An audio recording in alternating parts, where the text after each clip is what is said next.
Bonjour à tous chers amis, aujourd'hui on continue le deuxième cours sur les lois entre une personne et un autre. Aujourd'hui on va voir le chapitre qui concerne tout ce qui est le devoir de sauver les vies, de sauver des vies. Qui veut dire, est-ce que quand tu es face à une personne en danger, est-ce que tu as le devoir de te mettre en danger toi-même? Est-ce que tu as le devoir de porter assistance à une personne en danger? Bien sûr on parle du point de vue halachique. Est-ce que tu as le devoir de faire quoi que ce soit pour mettre cette personne hors état de danger? On voit bien sûr les sources après la halakha et qu'est-ce qu'on doit faire dans la mesure où nous avons la possibilité de faire quoi que ce soit. Ou bien tu peux très bien passer à côté et dire ça ne me regarde pas, ça ne m'intéresse pas, ça ne me concerne pas. La halakha te dit la chose suivante: celui qui est arrivé face à une situation dans laquelle il y a une personne en danger face à lui, il a le devoir de prêter main, d'aider tout ce qu'il peut faire pour pouvoir sauver la vie de l'autre. Par exemple, tu arrives face à un accident, un incendie ou un attentat, il y a des blessés ou quelqu'un qui tombe devant toi comme ça subitement. Tu dois appeler par exemple les forces de la Tzala ou Bitachon, tout ce qui est la sécurité, ou bien tout ce qui est police ou quoi que ce soit, ambulance, ou bien de faire ce qu'on appelle les massages cardiaques, faire tout ce que tu peux pour sauver la vie si toi-même tu sais le faire. C'est la Gemara Sanhedrin, page 73, Shulchan Aruch, Choshen Mishpat, Siman 426. Maintenant, l'halakha te dit, c'est pas quelque chose que tu décides si tu as envie de faire, on va dire bénévolat. Ça dépend de ta bonne volonté. C'est une obligation. Celui qui ne le fait pas, il transgresse l'interdiction de la Torah qui dit Lo ta'amod al dam re'acha. Qu'on a vu dans la parasha Kedoshim, chapitre 19, qui veut dire tu n'as pas le droit de te mettre de côté quand tu vois par exemple que quelqu'un est en train de perdre sa vie. On peut parler de ça plus largement. C'est très bien que la Torah, la Mishnah, elle vient te dire dans Sanhedrin, la page 37, pourquoi le fichach nivra adam yechidi, pourquoi quelqu'un il a été créé tout seul, pourquoi alors que toutes les autres créatures que Dieu il a créées ensemble avec des dizaines, voire plusieurs, il n'y avait pas un arbre, il n'y avait pas une vache, il n'y avait pas, par contre l'humain c'était un seul, pour te dire que mais adam echad nivra miloh shel olam. Et la Torah elle vient t'apprendre ça une règle, et la mettre chez Kol HaMe'abed Nefesh Echad M'Israël qui est malin à la vakatouf qui est le ibed olam malé. Tout celui qui fait perdre ou qui perd la vie d'une personne juive, il est comme s'il a perdu un monde entier. Et tout celui qui sauve la vie d'une personne, c'est comme s'il a sauvé le monde entier. Dans la Knesset, Tafshin Ontret, qui veut dire il y a environ il y a 25 ans, ils ont passé une loi qui s'appelle Chok de Lo Ta'amod Adam Re'acha, qui est basé sur sa mitzvah de la Torah, qui te donne une obligation légale de prêter main, de venir en aide à sauver la vie à quelqu'un d'autre, et sous celui qui ne le fait pas, quand tu sais que tu peux aider quelqu'un d'autre, tu es coupable, passible de punition. À tel point que la halakha fait attention à ça, qu'on dit que tu as même le droit de profaner Shabbat pour sauver la vie de quelqu'un d'autre, même quand c'est un doute s'il est en danger. Pourquoi? La Gemara Yoma, page 83, te dit, puis Koach Nefesh, le fait de sauver la vie de quelqu'un d'autre, ça repousse la majorité des interdictions de la Torah. Ainsi, c'est écrit dans Shulchan Aruch, Siman 328. Même si maintenant, il n'y a pas de danger, mais il y a une crainte que peut-être un danger, si la situation, tu attends, ça va arriver, un danger. Magan Avraham, Siman 328. Alors, la Torah te dit, tu dois agir, tu dois tout faire pour éviter que le danger se produise. Bien sûr, ça c'est aussi pas seulement pour la vie de l'autre, mais aussi pour la situation d'une personne, pour lui-même, pas juste envers quelqu'un d'autre. Ce devoir de tout faire pour sauver la vie d'un autre, c'est bête, c'est pas seulement sauver une fois qu'il y a eu quelque chose de mal, mais c'est de tout faire pour éviter qu'une personne rentre dans un danger de vie. Par exemple, si tu sais que quelqu'un est suicidaire ou il va se suicider, tu dois tout faire pour l'empêcher de te faire une telle situation. Dans des cas pareils, bien sûr que c'est bien d'être en contact avec ce qu'on appelle tout ce qui sont les premiers secours, qui te disent quoi faire, comment faire. Et dans les cas où tu n'as pas le temps ou quoi que ce soit, tu dois tout faire pour éviter à ce qu'une personne s'en prenne à lui-même, se fasse du mal à lui-même. Sif Gimel. Qu'est-ce que tu dois faire en tant que sauveteur? Le sauveteur, il n'a pas d'obligation de mettre sa vie en danger pour sauver la vie de quelqu'un d'autre qui est en danger. Tu peux le faire, tu n'as pas d'obligation. Par exemple, il y a un terroriste qui est là dans la région, armé, et que c'est dangereux de s'approcher de lui. Il n'y a pas d'obligation pour quelqu'un qui n'a pas d'expérience, comment neutraliser un terroriste, de se rapprocher et de le faire tomber. Pareil, de rentrer parfois dans un incendie pour aller sauver quelqu'un dans un bâtiment qui est en feu. ou bien quand il y a du gaz, pas des explosions, mais il y a du gaz qui coule, ou des odeurs de gaz, ou des produits dangereux, et tu n'es pas adapté, tu n'as pas forcément tout ce que tu peux avoir comme équipement pour te protéger. Il ne faut pas jouer l'idiot, ce qu'on appelle la tachassit cheté. La Gemara te dit d'être un idiot qui te dit tu vas te mettre ta vie en danger alors que tu peux toi-même finir à toi-même être en danger. Il y a un débat intéressant. C'est le débat qui est écrit dans la Gemara. Est-ce que tu peux mettre ta vie en danger pour sauver la vie d'autrui? La Gemara te raconte une histoire, Baba Metzia, page 62, on va commencer bientôt Baba Metzia dans Daf Shemi. La Gemara te dit deux personnes qui vont dans la route. À l'époque, c'était dans le désert. Et tu as 1 litre d'eau. Si les deux boivent, les deux ils meurent. Si un il boit, il va arriver à la ville, sortant du désert. Est-ce que tu dis on divise le litre d'eau en deux, mais les deux ils sont garantis de mourir, ou bien tu gardes le litre d'eau pour toi et tu sais qu'au moins il y en a une personne qui a été sauvée. La Gemara te dit, Daraj ben Petura, il te dit, Mutav sheitu shneim veyamutu, vaut mieux que les deux ils boivent et les deux ils meurent. Ve'al yireh echad mehem bemitato shel chavero, et que l'un ne va pas voir comment son ami meurt. Jusqu'à ce que Rabbi Akiva il est venu. Et Rabbi Akiva il a dit que la halakha n'est pas comme ça. Rabbi Akiva vient et te dit Vechai achicha imach. La Torah te dit qu'il faut que ton frère vive avec toi. Qu'est-ce que ça veut dire avec toi? Chayecha kodmin le chayecha verecha. Ta vie passe avant la vie de ton ami. Et donc quand tu as un seul lit d'eau, vous êtes deux, et que la logique te dit que si vous deux vous buvez un demi-litre, vous n'allez pas survivre, et que si par contre il y en a un qui boit, un va être sauvé, l'autre ne va pas être sauvé, ta vie passe avant. Ça, c'est la Gemara. Vient le Ktav Isuvet dans la porte 59. Il vient et te dit que de là, on apprend que tu ne peux pas te mettre en danger, toi, quand à cause de ça, tu vas mourir. Par exemple, tu vois des vagues, des courants dans l'eau, etc. Ou qu'il y a des renards, pas des crocodiles, ou il y a, je sais pas, des animaux sauvages, des requins. Qu'est-ce que tu joues l'idiot? Qu'est-ce que tu es tout puissant? Parce que quand toi, les requins vont pas venir, les crocodiles vont pas venir, le courant va pas t'emporter. Et combien de fois, malheureusement, on a vu des gens qui se sont jetés dans l'eau pour aller sauver un membre de leur famille? Et bien sûr que tu veux dire, c'est pas l'instinct de logique, c'était que malheureusement, ils ont décidé qu'ils veulent tout faire, mais ils ont fini par ne pas revenir. Et qu'on a fini par perdre 2 fois 2 personnes, peut-être ils ont sauvé leur fille ou leur enfant, mais eux-mêmes, ils sont restés. Pourquoi? Parce que la halakha te dit, chayecha kodmin, ta vie passe avant. Plus que ça, la te dit que tu n'as pas le droit de te mettre en danger ou de rentrer dans un danger pour sauver ton ami. Pourquoi? La même chose. Pas mal de grossesse, on va rentrer dans les détails. Pourquoi? Parce qu'on n'a pas trouvé de différence entre un danger et une morsure. Ce qui veut dire que quand la Torah dit que tu as le devoir de faire attention à la vie d'autrui, de sauver l'autre, ça passe aussi par se dire de sauver ta propre vie. Ce qui veut dire de faire attention à toi de ne pas te mettre en danger aussi. Voilà donc comment l'Admor Azaken il écrit ça dans Echad Shabbat, Siman Shin Chavtet. Le fameux Siman 329 que la Bible a rappelé des centaines de fois par rapport à Israël, que si tu as des non-juifs qui viennent, juste pour soi-disant t'acheter de la paille ou du foin, et tu sais très bien que leur intention n'est pas d'acheter quoi que ce soit, mais c'est de venir conquérir ton territoire ou faire la guerre contre toi, tu dois sortir pendant Shabbat avec des armes et te battre contre eux, comme on a malheureusement dans tous les shivim, etc., et ne pas attendre que quelque chose se passe, on va dire, il fallait se réveiller plus tôt. Mais là, dans Shivat Shin Chavtet, le mot de laquelle était dit, Mitzvah kol adam lechalel Shabbat kedei le'atzil. D'abord, la règle, elle est que n'importe quelle personne a le devoir de profaner Shabbat pour sauver qui que ce soit. Ok. Mikol makom, néanmoins, im yesh le sakana, s'il y a un danger, et non le saken atzmo kedei le'atzil et traveo. Tu n'as pas le droit de te mettre en danger pour sauver ton ami. Pourquoi? Mais achar sheuchutz le sakana, parce que toi, tu n'es pas en danger pour l'instant. C'est de décider que toi, tu veux te mettre en danger pour sauver l'autre. Tu n'es pas dans un danger maintenant. Même si tu es en train de voir la mort de ton ami, qui s'est noyé dans un lac ou quoi que ce soit, tu ne peux pas rentrer. Qu'est-ce que tu vas te mettre en danger? Mikol, là, la montagne continue. Même si tu vas dire que lui, c'est un doute s'il va mourir. Ton ami, c'est sûr qu'il va mourir si tu ne vas pas le sauver. Mikol, comme de toute façon, la Torah te dit les mitzvot ont été donnés pour vivre avec, pas pour mourir avec. Et pas arriver à un danger de mort par ça que tu vas accomplir la première mitzvah qui est le Ta'amad al-Amrech. Ok. Ça, c'est une halakha.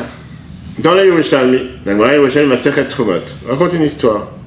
Rabbi Amy, il a été capturé par des bandits, par des cambrioleurs à l'époque. Il marchait dans le désert, il marchait dans la route, il marchait dans les voyages. Ils ont dû le capturer. Amar Rabbi Yonatan, il a dit une phrase qui veut dire tu peux entourer le mort avec son drap. En 2 mots, il n'y a pas moyen de le sauver. mais il a été capturé par des bandits, on va aller essayer de le sauver, c'est nous qu'on va mourir. Amar Beshem Ben Lakish, Beshem Ben Lakish, il a dit, c'est pas exactement la chose, j'allais dire, parce qu'aujourd'hui, grâce à Dieu, on a eu la chance d'avoir ces deux otages libérés, on a eu deux morts, pas dans la même histoire. C'est dans d'autres endroits. Dans l'ensemble. Mais dans l'ensemble, c'est quand tu réalises que quoi, on est en train de mettre nos vies en danger. On aurait pu très bien terminer dans cette histoire de ce matin avec des dizaines de morts de nos soldats que Dieu nous en présente. C'est un miracle énorme. Malgré que ça fait tellement de la peine toute cette histoire. Rabbi Shimon ben Lakish vient et te dit, moi je vais aller le sauver, ou que je vais me faire tuer, ou je me ferai tuer par eux. Il est parti, il a réussi à parler avec eux, et il a réussi à les libérer. Qu'est-ce qu'on voit d'ici? C'est l'histoire que les Yerushalmi te racontent.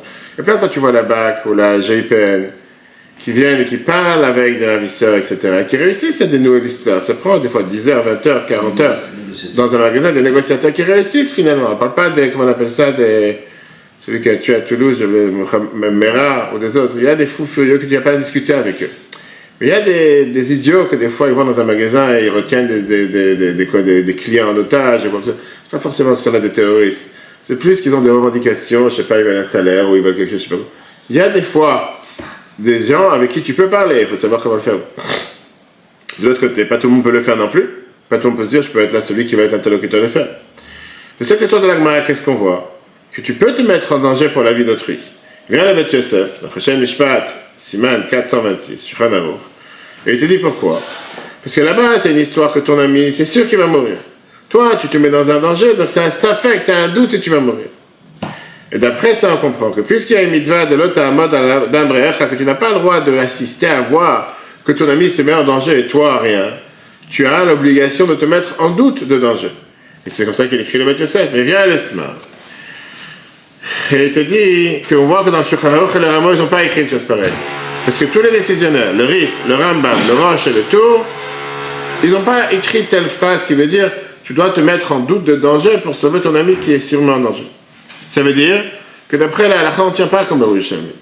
Le fait qu'on a vu que Rabbi Shimon ben Lakish il a fait, tant mieux pour lui. De là à dire que c'est la halakha, que c'est ce qu'on doit faire, la halakha ne t'oblige pas à te mettre en danger, même si tu sais que l'autre il est 100% en danger, toi c'est 50%.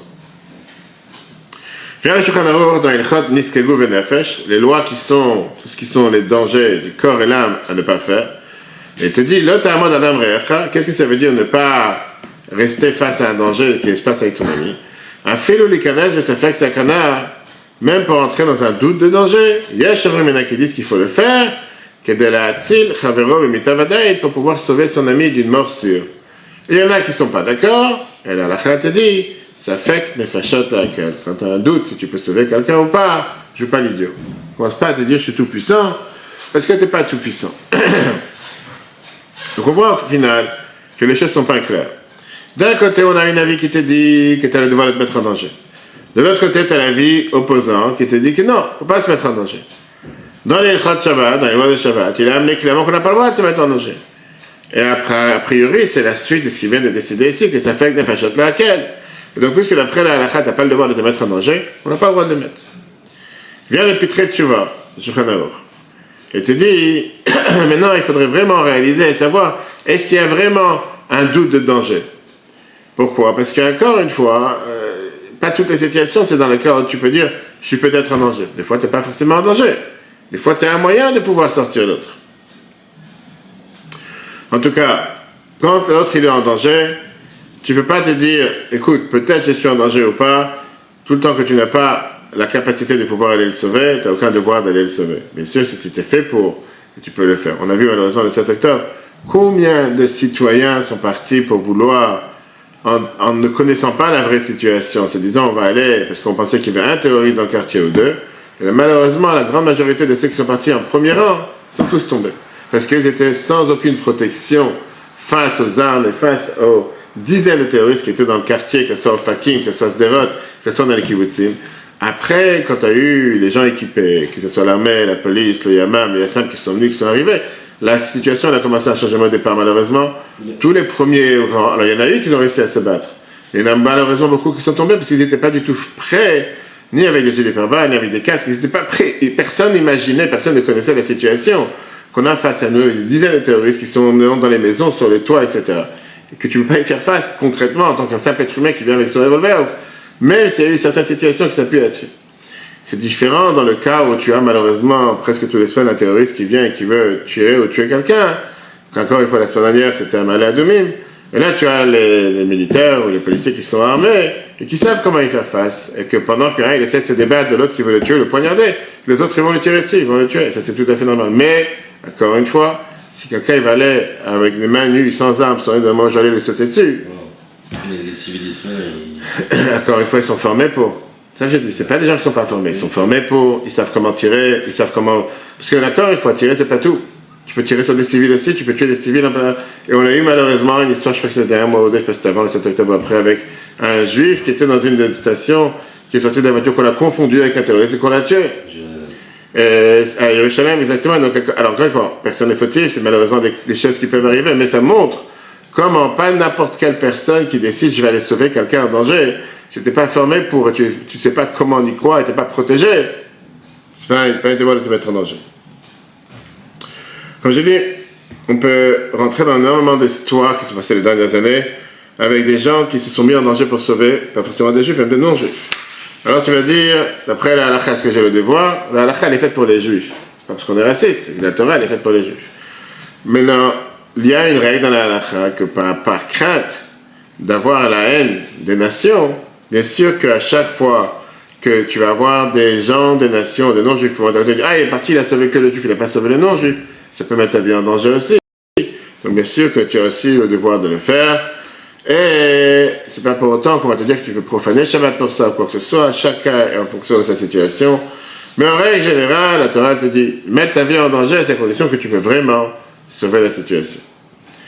Si maintenant il faut par exemple payer de l'argent pour pouvoir sauver la vie de quelqu'un, on dit que tu as le devoir de payer l'argent de ta poche. Par exemple, tu fais venir une ambulance, les pompiers, ou tu fais venir n'importe quel de ces, on va dire, de ces services, il coûte de l'argent.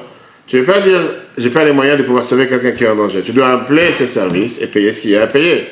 Néanmoins, la personne que tu as sauvée, tu peux lui demander après de te rembourser l'argent que tu as dû payer pour faire venir ces services-là.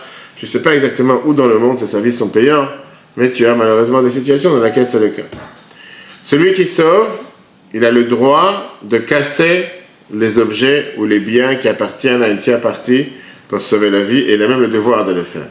Le cas le plus courant qu'on a malheureusement en Israël essentiellement, c'est pas courant dans le monde, peut-être en France, quelques cas, quand on voit en été des bébés ou des enfants qui ont été enfermés dans des voitures avec la chaleur, tu as l'obligation de casser la vitre, tu as l'obligation de casser la voiture pour sauver la vie de cet enfant, et personne ne pourra venir et te prendre en jugement, tu as cassé ma voiture, tu as cassé mon bien. Alors on n'a pas dit qu'il faut faire comme les policiers américains, dès que tu as un soupçon de feu, ils viennent à 50 et ils te cassent toute la maison.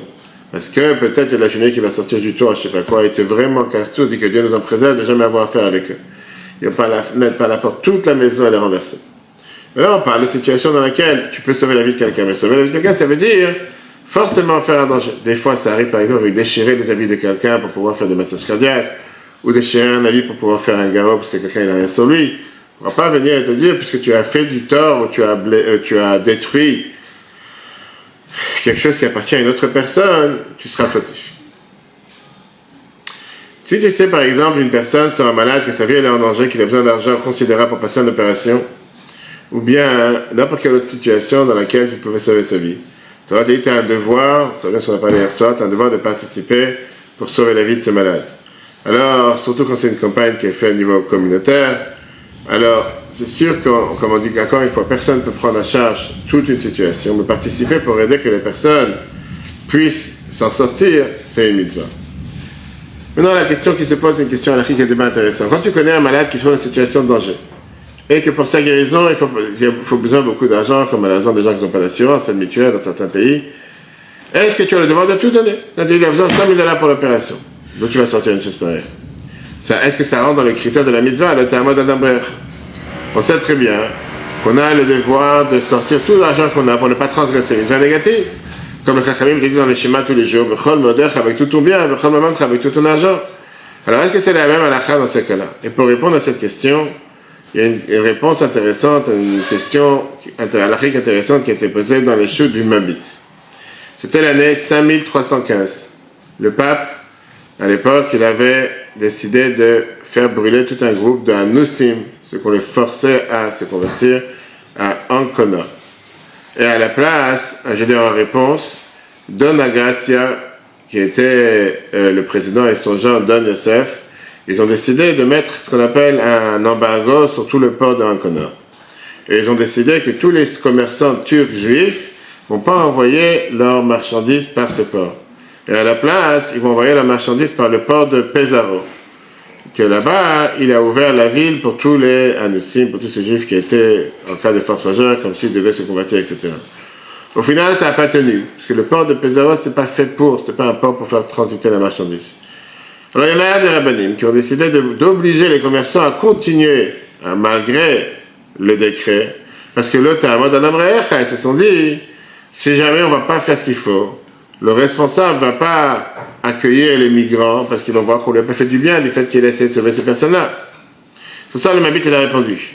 Même si les gens de Pesaro étaient en danger, et donc c'est comme si les gens de Turquie à l'époque ils étaient en train de les laisser être en danger sans les sauver, parce qu'ils auraient pu très bien les sauver en faisant venir des commerçants là-bas. On ne peut pas obliger tous les commerçants tout seuls. Pourquoi? Parce que le devoir ici n'est pas que sur eux, mais c'est surtout le peuple juif. C'était quelque chose qui a été majeur pour tout le monde, c'était pas quelque chose pour un seul individu. De là, on apprend une base, qui est que quand toute la communauté peut se unir pour sauver une personne en danger, tu ne peux pas mettre le fardeau sur une seule personne. Et la mitzvah, c'est une mitzvah sur le tzibour, sur la communauté, c'est pas une mitzvah. Donc quand quelqu'un va te dire, quelqu'un a besoin de $100 pour une opération, Allah ne t'oblige pas à donner $100 pour l'opération. Participer, oui, mais c'est quelque chose qui dépend de tout le monde, ça ne dépend pas seulement d'une seule personne. Passons maintenant à tout ce qui est don d'organes et don de sang, qui ça rentre dans le même critère de ce qui s'appelle sauver la vie. Alors ici, on va parler aujourd'hui, puisque c'est dans la chôte qu'on va parler dessus des heures et des heures, on va parler sur le don d'organes d'un être vivant, et pas d'un être mort. C'est un sujet qui est beaucoup plus sensible et que c'est pas du tout le sujet d'aujourd'hui. Don d'organes comme le foie, les poumons, les reins, peut parfois sauver la vie d'une autre personne. Et ce don ne va pas mettre en danger le donateur. Mais en tout cas, pour un certain temps, sa santé va être beaucoup plus fragile. Pourquoi? Parce qu'au final, c'est un manque qu'il a enlevé du corps. Et à cause de ce manque, on va dire, que la personne peut avoir, il n'y a pas d'obligation à l'Afrique de faire un don d'organes pour sauver la vie d'autrui. Celui qui le fait, c'est celui qui a fait une grande mitzvah. Quelle est la logique à l'Afrique derrière? C'est très simple. Si quelqu'un peut sauver la vie de quelqu'un d'autre, le fait de ne pas le faire, c'est comme s'il transgresse le fait de l'auteur modèle abrière. Et c'est pour ça que la question et le débat, il est combien la Torah elle attend de toi de tout faire pour ne pas transgresser cette interdiction. La Torah te dit que tu dois tout faire avec ton corps et avec ton argent pour ne pas transgresser cette interdiction. Mais tu n'es pas obligé de mettre ta vie en danger parce que puis quoi, je repousse cette interdiction. Et si par ça tu vas donner un organe, tu vas te retrouver plus tard avec des soucis. Pareil quand tu parles d'un don d'organe.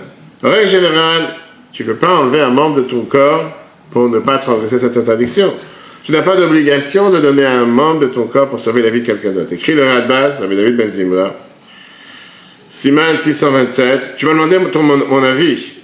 Si le gouvernement d'Israël te dit « Laisse-moi te couper un membre, que tu ne meurs pas de ça, ou bien je vais tuer ton ami à la place », la réponse elle est « Même si on a le devoir de le sauver avec l'argent, tu n'as aucun devoir de donner tes organes. » Mais Milat Chassidut, celui qui veut le faire, on ne va pas lui dire que c'est interdit.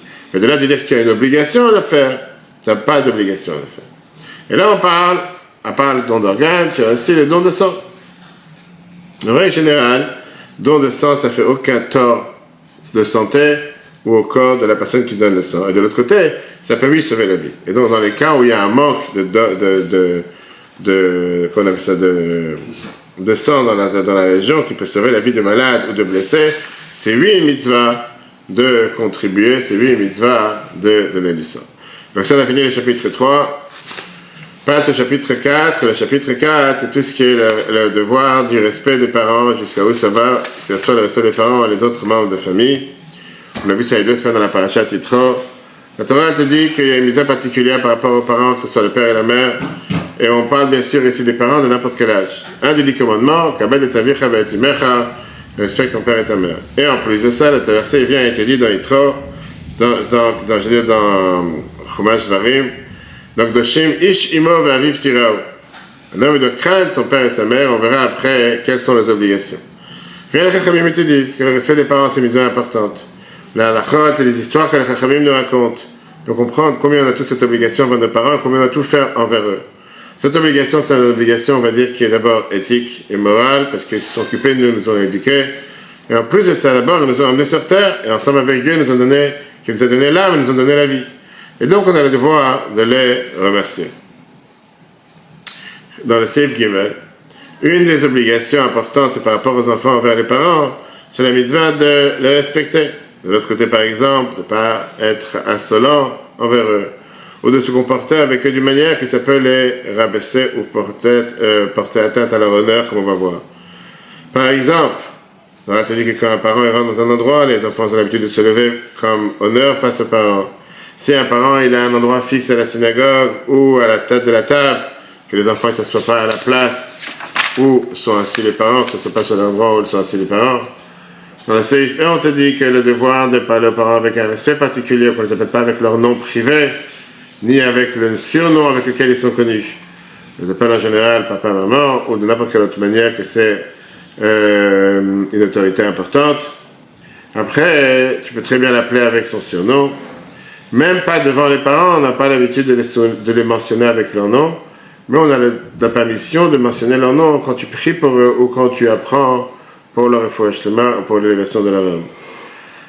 Pareil, devant les parents, il faut mieux éviter d'appeler une personne qui est appelée avec le même nom.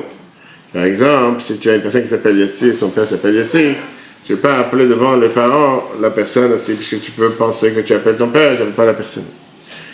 Dans la Shalala Chasset, chaque communauté a des normes de qu'est-ce que ça veut dire de respect des enfants vers les parents. Par exemple, il y a des coutumes qui ont l'habitude d'embrasser la main des parents. Il y en a qui ont l'habitude d'embrasser les parents après qu'on est descendu de la Torah, de la montée à la Torah, même si c'est problématique, parce qu'on sait très bien qu'on n'a pas le droit d'embrasser une personne dans une synagogue. Dans un groupe, on a l'habitude de comme ça honorer les parents, les enfants, ils ont le devoir de le faire, et ne pas faire quelque chose qui pourrait être pris comme un manque de respect ou déshonneur aux parents. Néanmoins, dans la halakha chet, on dit que les parents, ils ont aussi la possibilité de pardonner sur leur honneur et de ne pas s'imposer sur les enfants. Par exemple, dans une famille que l'ordre est de s'asseoir à la place du père, les enfants peuvent très bien s'asseoir à la place du père. Maintenant, celui qui a décidé de ne pas le faire, tant mieux pour lui. Mais dans une famille que le père ne fait pas attention à ça, ça pose pas de problème. On a le devoir aussi de respecter les parents, même pas devant eux. Dans la halakha yud, même une fois que les parents sont décédés, il faut les respecter. C'est pour ça qu'on a l'habitude de dire sur le Kaddish, d'allumer une bougie le jour de l'anniversaire de décès, de mentionner leur nom à chaque fois avec, comme on a l'habitude de dire, Zichrono Livracha, ou bien Alea Shalom. Et c'est sûr qu'on n'a pas le droit de mentionner leur nom privé. En règle générale, on a le devoir de tout faire ce qui est des bonnes choses pour l'élévation de leur âme. Est-ce que ça veut dire qu'il faut toujours être d'accord avec les parents dans tout ce qu'ils font? Dans la halakha 11, on te dit clairement que tu as le droit d'avoir une opinion contraire de tes parents et tu n'es pas obligé d'accepter leur opinion.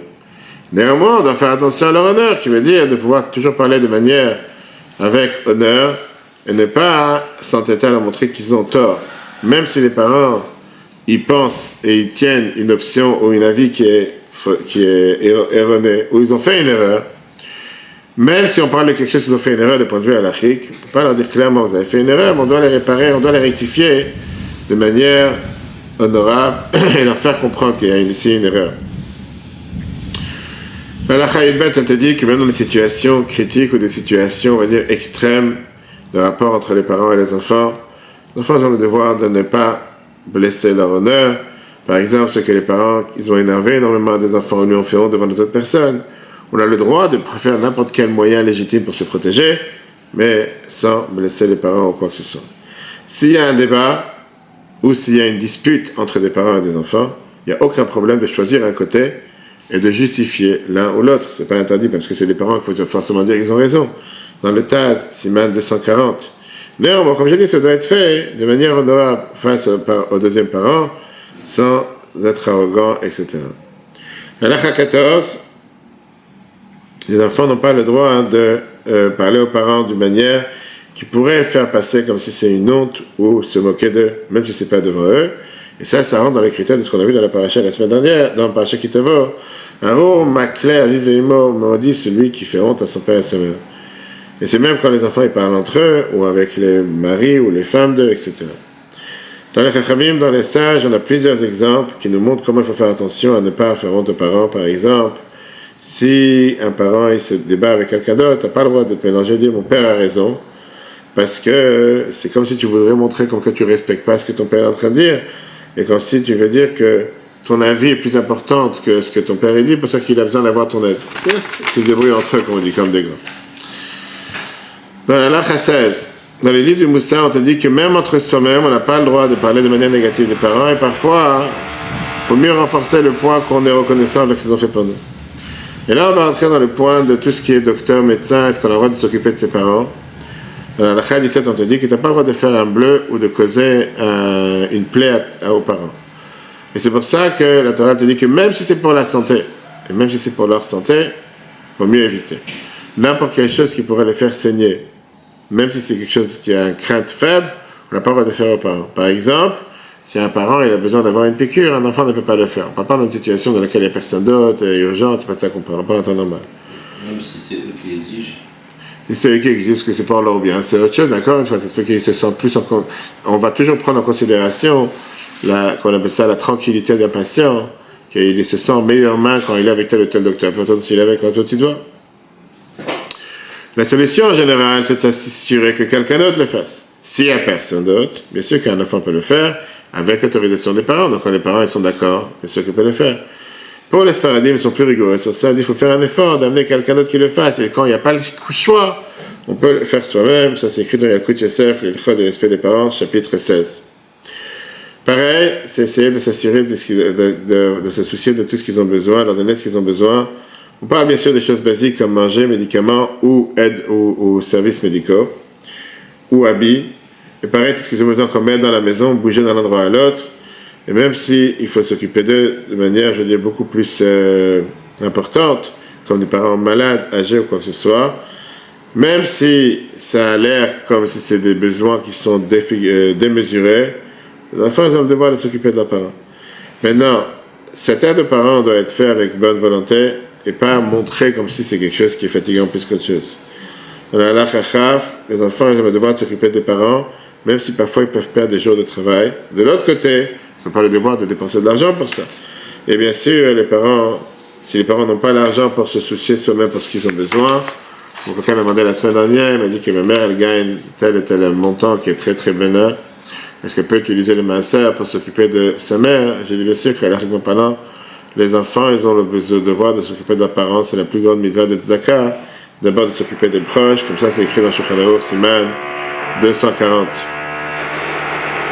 Dans le cas où les enfants ne peuvent pas s'occuper de toutes les demandes des parents et donner aux parents tout ce qu'ils ont besoin, ils doivent louer quelqu'un qui s'occupe des parents à leur place, ou bien amener une aide, quelqu'un qui peut s'occuper, ou se soucier que les parents ils ont une habitation qui soit protégée, qu'ils auront tout ce qu'ils ont besoin. Et c'est sûr que si ça c'est la meilleure solution pour les parents, c'est ce qu'il faut faire. Et comme je dis, le faire de manière que ce soit honorable aux parents. Et même quand il y a quelqu'un d'autre qui s'occupe d'eux, au final ça n'enlève pas, ça ne dédouane pas la responsabilité sur les enfants. C'est sûr que les parents ils ont tout ce qu'ils ont besoin, et de vouloir résoudre des problèmes dans tout ce qui est s'occuper des parents s'il y en a, et d'être là à leur disposition. Bien sûr, comme j'ai dit, ça c'est aussi demande d'utiliser la tête. Par exemple, je te dis, si tu as un père qui dort, tu as le devoir de tout laisser, de tout faire pour le laisser dormir, de ne pas le réveiller. Parce que c'est sûr que c'est quelque chose qui va l'aider pour sa santé, pour sa vie. Mais de l'autre côté, si tu as demandé de le réveiller, parce qu'il a besoin, il a un rendez-vous, il a un avion, il a un travail, quoi que ce soit, il va perdre de l'argent si tu ne l'as pas réveillé, pas je l'idiot. Non, il dort, je ne vais pas le réveiller. Tu as demandé de le réveiller, réveille-le. Ou bien qu'il va perdre une heure pour aller à l'office, ou quoi que ce soit, bien sûr tu peux le réveiller avec respect.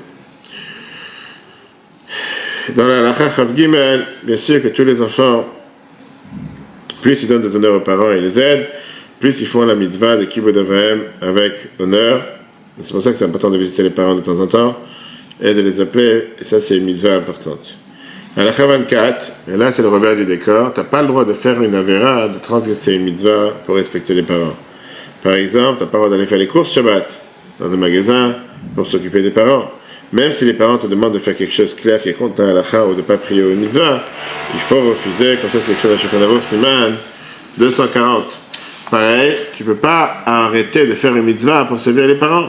Par exemple, si les parents ont besoin de quoi que ce soit, et si tu vas le faire, tu vas perdre pour le temps de prier, de faire la tefila, mettre la tefilin, tu dois prier d'abord. Et après, tu vas t'occuper des parents. On s'en va dans la Gemara Baba Metzia.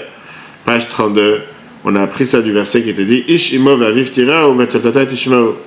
Torah te dit tu devras craindre ton père et ta mère et tu dois garder mon Shabbat, ani Hashem Elokechem. Le verset, tu mets les mitzvahs du Shabbat à la crainte du père et de la mère. Pour te dire, malgré que je t'ai ordonné à faire tout ce qu'il faut pour s'occuper des parents, si ton père ou ta mère te dit de profaner Shabbat, tu n'as pas le droit de le faire. T'es pareil dans tous les mitzvot. Comme le verset termine, ani Hashem Elokechem, moi je suis Dieu, votre Dieu. Parce que toi et ton père, vous avez le devoir de me respecter. Et donc tu ne peux pas écouter ton père en annulant ce que moi je te demande de faire. Comme j'ai dit tout à l'heure, malgré que la halakha te dit qu'il faut respecter les parents, ne pas leur faire du mal, ça ne veut pas dire qu'il faut écouter tout ce qu'ils te demandent. Dans certaines choses qui ne sont pas en rapport avec leurs besoins personnels, par exemple des questions sur des études, carrière, choisir un mari ou une femme, ou habiter, des avis politiques, ou des débats financiers, ou toutes les questions de la vie, il n'y a pas un devoir de les écouter, pas parce que tu es un parent, que tout ce qu'ils disent, il faut dire amen.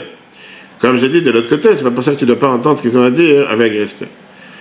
Parfois, le devoir et la volonté de respecter les parents peut être en conflit avec des autres devoirs.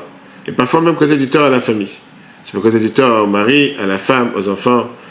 Il faut se rappeler que l'obligation de s'occuper des parents, de se soucier, de les respecter, mais il n'y a pas d'obligation d'accepter toutes les demandes et les mélanges que parfois ils pourraient se mélanger dans le couple ou autre chose et les équilibrer, enfin savoir faire l'équilibre entre les deux. Par exemple, si les parents demandent à un couple de venir être invité chez eux pour une fête, et à un des deux partenaires, le mari ou la femme, ça ne l'arrange pas, il n'y a aucune obligation de l'être invité chez les parents. On ne peut pas mettre la pression sur le deuxième côté et de créer des tensions et des moments qui sont non agréables. Il faut respecter les parents, mais pas sur le dos du couple ou quoi que ce soit. Une femme mariée, bien sûr que la Torah te dit qu'elle a une obligation envers son mari et sa famille est importante. Et donc, quand il y a un qui vient sur le dos de l'autre, elle n'est pas obligée de s'occuper de ses parents. On ne parle pas maintenant de respecter, on parle de s'occuper, parce qu'elle a un devoir être avec son mari et ses enfants. Halakha 27, de l'autre côté, les parents ont aussi le devoir d'agir avec logique, avec cerveau envers les enfants, et dans le cas nécessaire, parfois mettre de côté leur respect et leur demande, pour ne pas amener la situation dans laquelle les enfants ils vont parfois pouvoir être arrogants avec leurs parents. On n'a pas le droit d'utiliser la force et de frapper qui que ce soit. Et pareil, les parents n'ont pas le droit de frapper les enfants. Alors il y en a qui te disent peut-être seulement dans le cadre de ce qu'on appelle pour l'éducation, pas en tant que punition ou vengeance, et ça même de manière mesurée. Qu'est-ce que ça veut dire frapper? Tout dépend. Il y a 50 ans en arrière, c'était la norme. Aujourd'hui, personne ne se frapper un enfant. Mais c'est pas pour ça que tu vas pas stopper un enfant de faire une bêtise. De traverser la route, de s'amuser avec le feu, tu vas dire vas-y, continue mon fils, parce que je t'aime.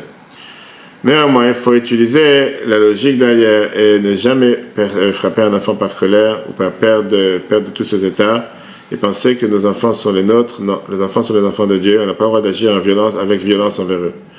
Et aujourd'hui, de toutes les façons, on sait très bien qu'on vit dans une époque dans laquelle on tient clairement que les punitions physiques n'aident pas et amènent une conséquence contraire et parfois même contradictoire au but éducatif qu'on veut obtenir. C'est sûr que la meilleure chose, c'est d'éduquer avec une approche positive, une approche qu'on appelle de bonté et pas le contraire. Terminons avec la halakha 29. On a le devoir de honorer aussi les parents, ce qu'on appelle des beaux-parents, comme les parents biologiques. Les enfants qui sont adoptés n'ont pas le devoir d'honorer leurs parents adoptifs, d'après tous les détails qu'on vient de voir, mais bien sûr qu'ils doivent les respecter. Halakha 30, pareil pour les grands-pères et grands-mères, on a le devoir d'honorer comme les parents. Ça veut dire d'abord de respecter, et s'il n'y a personne qui s'occupe d'eux, alors bien sûr que les petits-enfants ont le devoir de s'occuper d'eux. On a le devoir de respecter aussi les beaux-parents, car c'est dans la halakha, Shulchan Aruch Siman 240. Et pareil, chaque membre de la famille a le devoir de respecter les sœurs et les frères qui sont plus grands que lui. La halakha, donc tu votes, page 103, Shulchan Aruch Siman 240. Dans un couple, bien sûr qu'on doit respecter l'un à l'autre avec un respect mutuel et un amour mutuel. C'est dans Rambam, Ilchot Yeshut, chapitre 15. Écoutez l'un à l'autre et toujours être attentif aux besoins et aux habitudes du partenaire sans crier, sans s'énerver et de gérer le couple de la manière la plus tranquille et positive. Voilà ce que Rambam nous dit. Les Chachamim disent qu'un homme il a le devoir de respecter sa femme plus que son corps, et l'aimer comme son corps, comme je répète à chaque couple. S'il a énormément d'argent, il peut lui faire assez de bien avec l'argent qu'il a, ne pas lui faire peur, parler avec sa femme de manière tranquille, sans stress, sans nerfs et sans colère.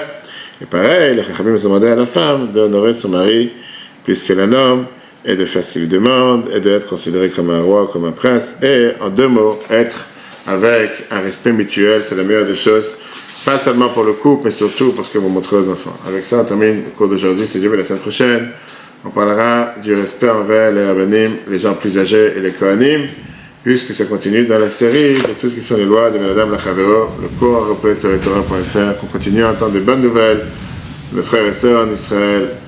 Très bonne journée à tous, et si Dieu veut, à la semaine prochaine.